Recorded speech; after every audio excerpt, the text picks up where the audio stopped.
ladies and gentlemen, welcome to the studio this evening. So, as you can see, what I'm painting for you here is a giant smashed up Pepsi can. I thought it would be a good, cool kind of an image to paint. You can see my reference photo in the upper right hand corner. Of course, in the studio here, I am using my studio palette full of M-gram paints. There they are. You saw me just pull out a little bit of Pthalo blue to start to paint this Pepsi can. I am painting this on a big sheet of 12 by 12 square B paper. It is taped down because I bought this in a giant roll of B paper and then had it cut down to various different sizes. The sides are still pretty warped or bent from being in a roll. They haven't laid flat yet, which is why I have it taped down to this board. The brushes that I'm using this evening, as in many of my recent paintings, are my Art Secret Quill mop paint brushes. And when I need to get a little bit finer detail into a little smaller place, I'm going to be using my silver black velvet brushes for that. Like I said, I am just putting on a base coat of paint here. It is all phthalo blue. I'm trying to get it on just all in one color, not trying to do any kind of a shadow or shading or highlights or anything. I just want to get the whole can down in a nice base color. I'm going to paint around the Pepsi logo. I'm not sure what that is. If it's a globe, it's a ball, it's a something. But I'm going to paint around that and around any of the lettering that is white. The words Pepsi or the 12-ounce designation that I'm painting around right there. I am not going to worry about getting in between any of those letters at the moment. I'm going to be coming back to do that a little bit later with a brush that has a bit more of a fine point to it. So I'm just dropping in some color here. I have sped this up a little bit. I believe this is 4 times normal speed, or 3 times normal speed, maybe. I don't know. This video is going to run for about half an hour, 40 minutes, and it took me quite a bit longer to paint this in real life. But here it is nonetheless, and all of the wrinkles that you see on the can there, I'm not even trying to deal with at the moment. I just need to get some color down there so that we can move on from that, and trying very hard to keep the color out of the areas I don't want it in, and going right around the back side of that Pepsi logo there. That Pepsi logo, if you look in the reference photo, I know it's small, but I think you can see it. If you look closely, you can see just a bit of the logo there. And it's white. It's got some white in there. It's got a little bit of red in there.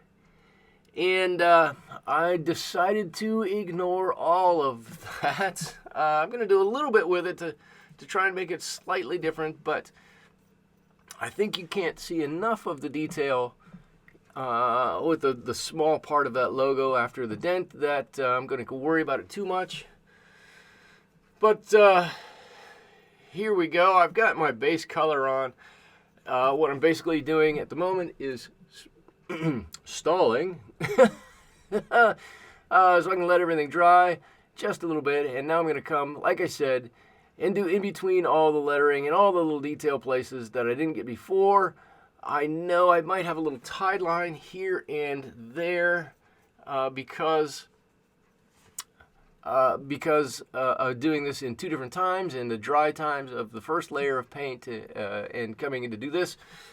But I'm not going to worry about it, because in most places I'm going to have a second coat or maybe even a third coat or more of paint on this, and I'll be able to go over top of any of the tide lines that might develop what I want to do is just get in between everything and really define the letters at this stage, and just continue on with getting a base layer of all of the phthalo blue that I can get. And here we go. And even though I drew this out, and even though I have the reference photo in front of me, sometimes when I look at it, it's a little hard to determine where each of the colors should be and where it shouldn't be. And making sure to double check that I've actually drawn what I want to paint correctly and where I haven't drawn it correctly. But I think you can see that that basically says Pepsi right across the top there. I think I got it fairly good. And the same thing down here, just dropping in a tiny bit of color. Not that you're going to ever read that it says 12 fluid ounces, 355 or so milliliters, but I want it on there nonetheless. I want it to be close nonetheless. And there we are, something like that. Now I need to decide what to do with the circle, the main emblem there. I don't know why I picked out a whole bunch of paintbrushes there, but I'm going back to my black velvet brushes here. And oh yes, I've got that red stripe right along the back of the can. I'm glad I didn't forget about it while I was painting it. Yeah, I totally forgot about it while I'm doing a voiceover. There it is. That is Pyrrol red. The majority of this painting is phthalo blue and Pyrrol red. There's a little bit of some other colors thrown in there, a little bit of neutral tint maybe, and that's about it. It's very simple when it comes to the colors that are on here.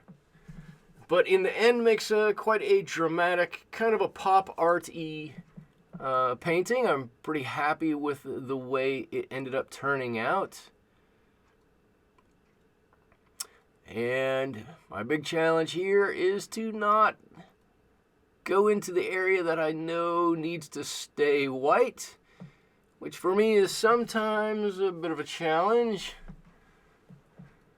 But as long as I can turn my paper around and get the bristles of the brush where I want them to be, usually I can do a fairly good job of staying within the lines. And there we go. Just about like that, something like that. I think that's a good start to that Pepsi logo. And clean that brush out. And what am I going to do here? I know it's going to be phthalo blue, but I should be doing the bottom half. There we go, the bottom half of the logo. And I couldn't decide while I was painting this if the logo itself is a different color from the can, or if it's the same color and we just notice it as being different because there is a hard line between the emblem and the rest of the can. So I decided for my painting that they were just going to be the same color, and it was going to be reliant on the viewer's eyes to make that determination on where the logo is and where the background color of the can is. So I don't mix anything else into my phthalo blue there. But on the back side here, I am mixing in a little bit of Payne's Gray, just a bit to darken it up a little bit. And I'm going to ignore that there's a little bit of white that should be there. And I'm going to mix in a little bit of this red with the Payne's Gray that's on my brush. And my hope is that it'll darken it up just a little bit, push it back, so when you look at it, your eye will tell you naturally that's pushed back into the can just a little bit, and we'll do more with that later on. Okay, I've gone back to my mop brush because I'm going to start doing a bit of fill on the can itself, the top of the can. You can see everything above the letters is basically what I'm dealing with right now. And I'm trying to look to see where I might have a few brighter areas or lighter areas, and where I have just the darkest areas to paint, and just trying to color that in accordingly. And then at this point, I don't necessarily want any tied lines or hard edges, so I'm just going to soften that a little bit, and I know that the paint is going to run a little bit, and that's okay. But I guess maybe I did forget that Phthalo blue is a bit of a staining color, and so if you are going to get to your Pthalo blue to blend it out, you've got to do it pretty quickly, or you end up with a hard line. The hard line that you see just below the top of the can here, the where you would pour your Pepsi out at, that hard edge, I think is going to come away with a couple of more layers of paint. I don't have to worry about that really. But now what I'm doing is I'm thickening up this paint, and I'm dropping it in just where there might be a bit of a shadow line. Whether it's exactly true to my reference photo or not, I want to try to get a little bit of that in, so that when I put in the silver on the top of that can, it will stand out just a little bit. And it looks like I've dropped down to a size 2 brush here, size 2 silver black brush to do this. There we go. You can just see there's a shadow underneath that lip now. And a little bit on this side also. I don't know at this point if it's going to make the biggest difference in the world, but I think if it stays, that's great. If it lightens a little too much, we can always come back and darken it up a little bit, but I want to get it in there now so I can see how it looks later. And now it's time to be brave and be bold and start with our first fold in this aluminum can. And it's going to go something like this, just dropping it in again around the letters. I don't want to do anything, I don't want to get anything in those white letters. They need to stay white, so I'm being very careful to go around those. I mix up and use a lot of Phthalo blue in this painting. There we go, nice and dark, dark, dark, dark. Down towards the bottom of this can, and a little bit lighter up here.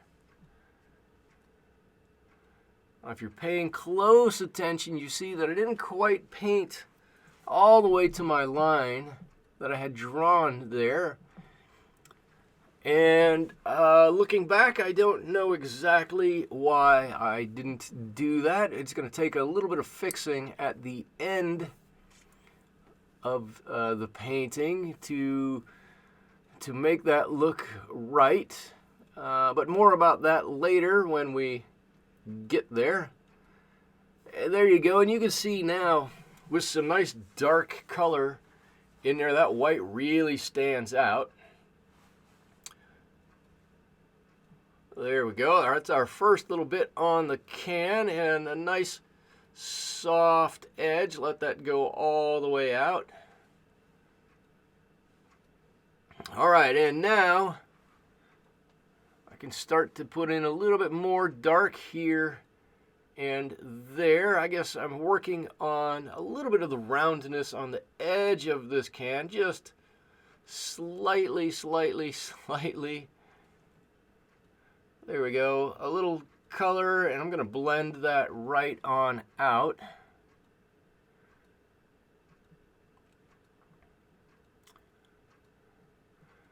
I think as I paint this, I think one of the nice things about this, and here I am again, before I get to that, here I am again, just I didn't go quite to the line, and I don't know why I didn't do that.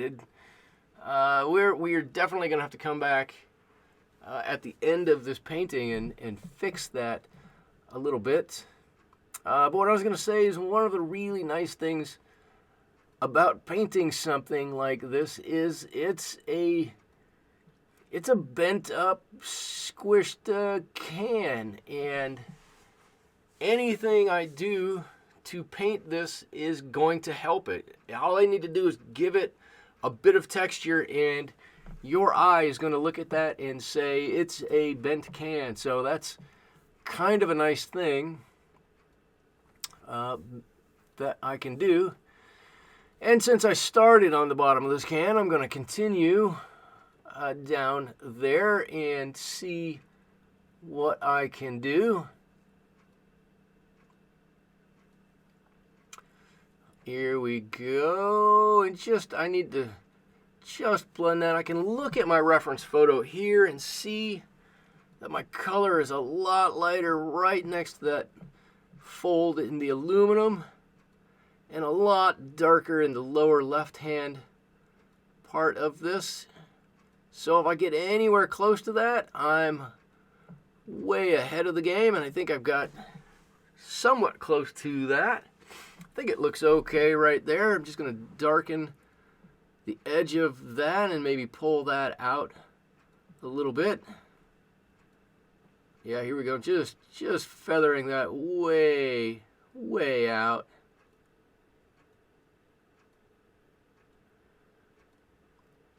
There it goes. And there's a little bit of dark down here. Maybe the bottom of the can is distorted a little bit. Maybe. I don't know.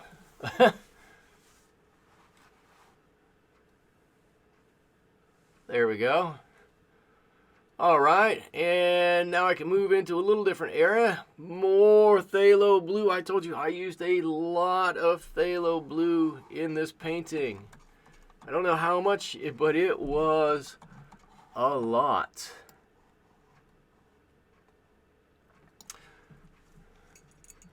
All right. Well, I guess I'm not going to do that tiny little triangle there in the corner. I'm going to come up the side of the can here a little bit first. This is a bit of a darker area, so I can do quite a bit of darkening here if I want to. I've got a little jitter there, it looks like, with my filming, my camera maybe.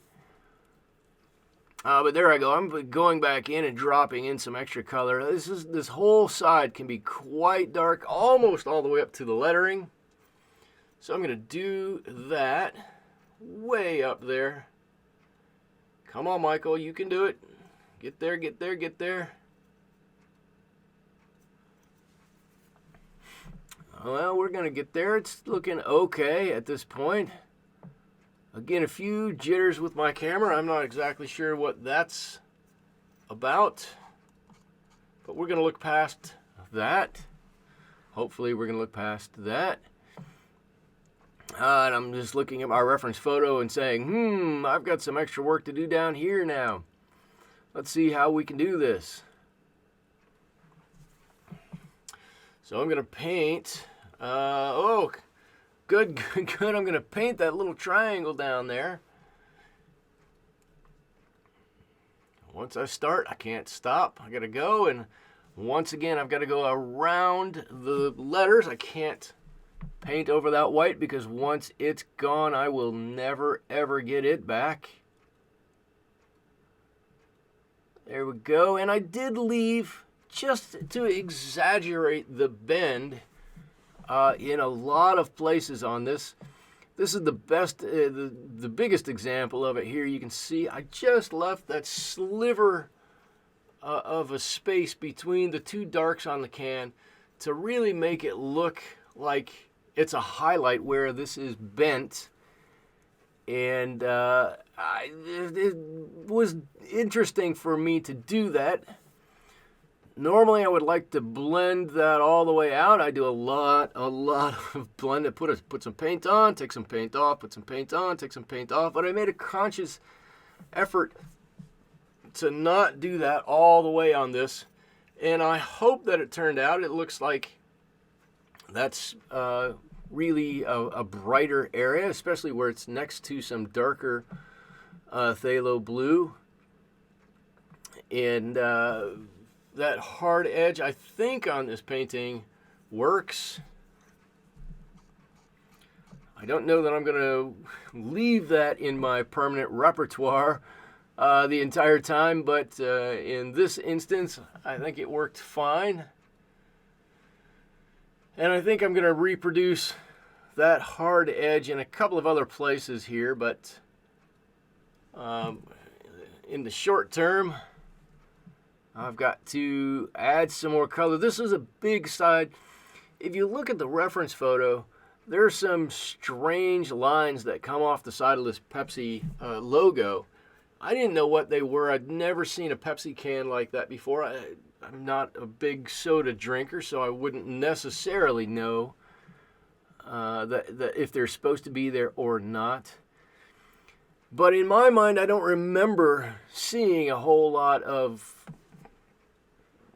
extra lineage, for lack of a better term, on a Pepsi can, so I left those off on the picture I'm painting, and I don't think that it took away. I don't think I would have gained anything had I tried to put those on there. I think when most people think of a Pepsi can, it's just a solid blue around the outside with the Pepsi logo and their name on the can. It's a pretty basic logo. And I think to their credit, it's that basic logo that really works for them. And that was my thinking about it, and that's why I left it the way I did. So if you see those stripes on that reference photo, just know I recognize that they're there and chose specifically to leave them out. All right, and here's me again struggling with a hard edge, something I'm not overly used to, but I wanted to leave in this painting because I want to exaggerate where the lines are on this can. And I want the viewer of this to know exactly where the bends are and what is towards the light and what is exactly away from the light. And I hope by leaving these hard edges on like that I accomplished it. Even if I didn't accomplish it specifically, it still gave a really interesting effect to the can that I really like, and I'm happy that I ended up doing that. So, so even if I didn't get the desired effect I wanted, I still got kind of a cool effect there that I really liked. Okay, so here we are up in the corner up here, painting below the P and the E, and that's where it's really kind of crushed. Crinkled in, yeah, thank you. And so, now I'm coming back to my logo, and I want the ridge out there to stand out. So I need to paint everything around it, make it darker around it. That will force that lighter area to the front. That's what I'm hoping is going to happen here. Maybe, maybe not. We're going to find out here in just a second. I'm going to do the same thing with the blue on the bottom half of the logo.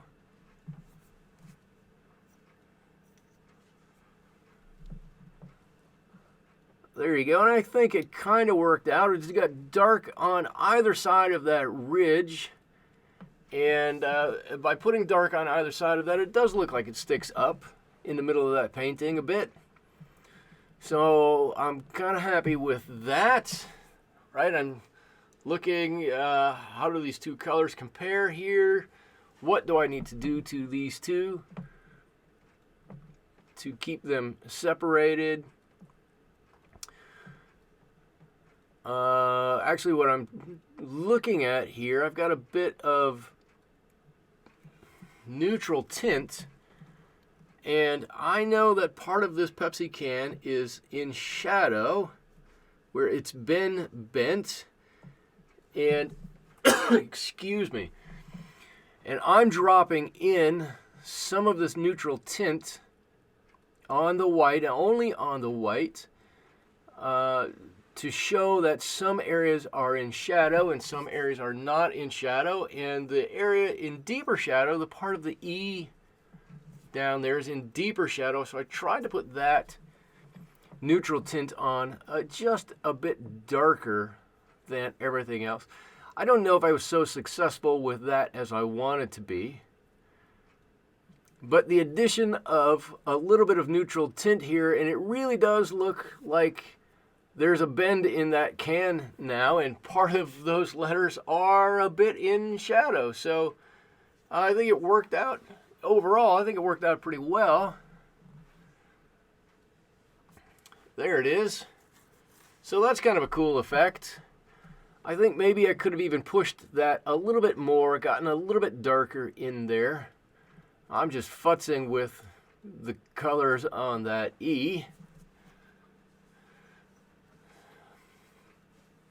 All right, and I've got a little bit in the middle. There we go. I knew that was coming up.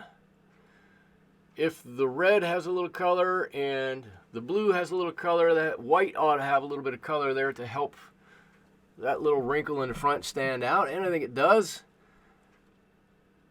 And I just put a little bit of neutral tint here and there on the rest of that logo because I didn't want it to be quite so stark there. And now here's my effort to give that little wrinkle a little bit of roundness. And I don't know if I needed to do this, but I wanted to do this. When I look at my finished painting with this, I can see that it's there. And I know what I tried to do. I don't know, however, if everybody can see that or not.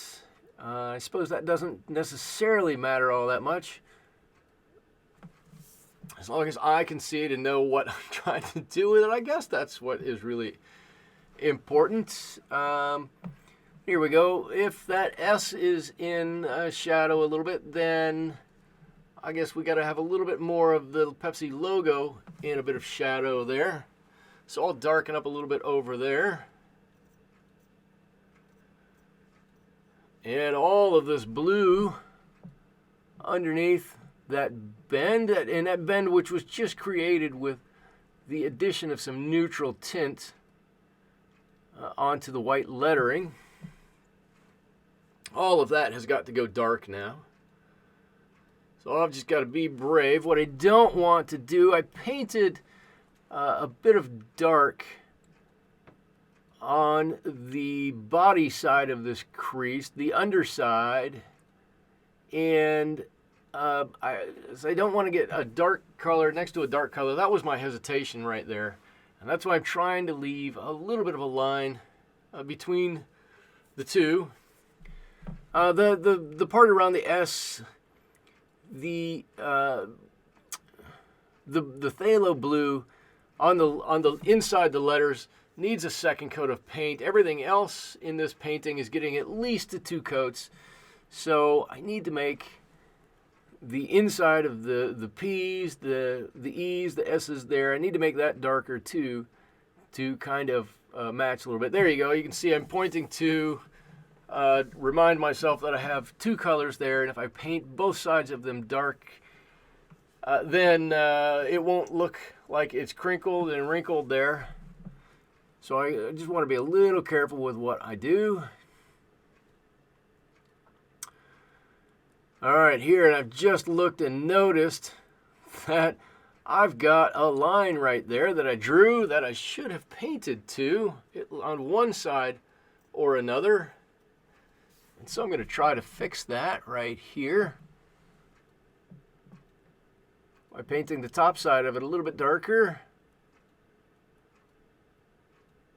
And it's going to end up being a hard edge also.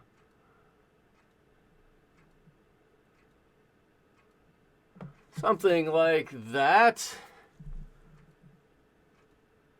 Maybe you can see a bit of the madness of my painting idea there.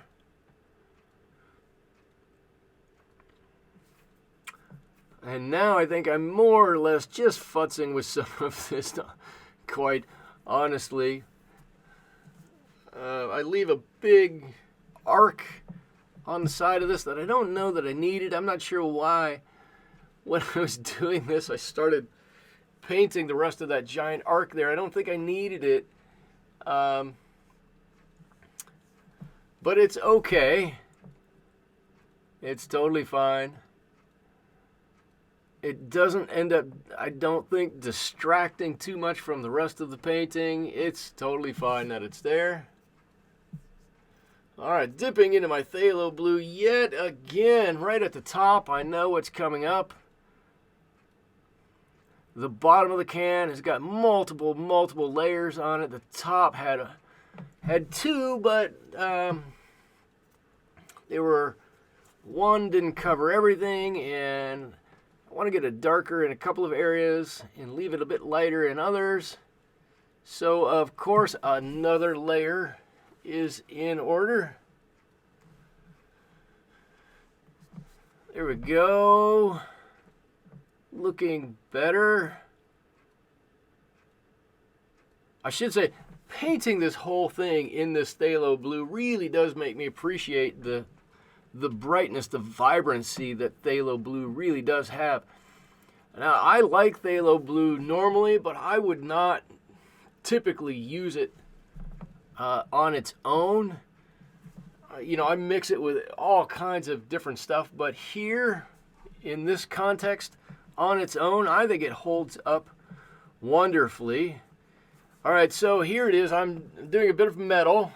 So the way I paint my metal, whether it's aluminum, whether it's steel, whether it's galvanized, whether it's whatever, is a combination of turquoise and Payne's gray, and then you can adjust those colors however you want to match whatever type of metal you're trying to paint. This is aluminum. It's a little bit darker down here, so I can leave that just a bit darker. And around the top here, I hope I get this a little bit lighter up here anyways. Maybe I do, maybe I don't.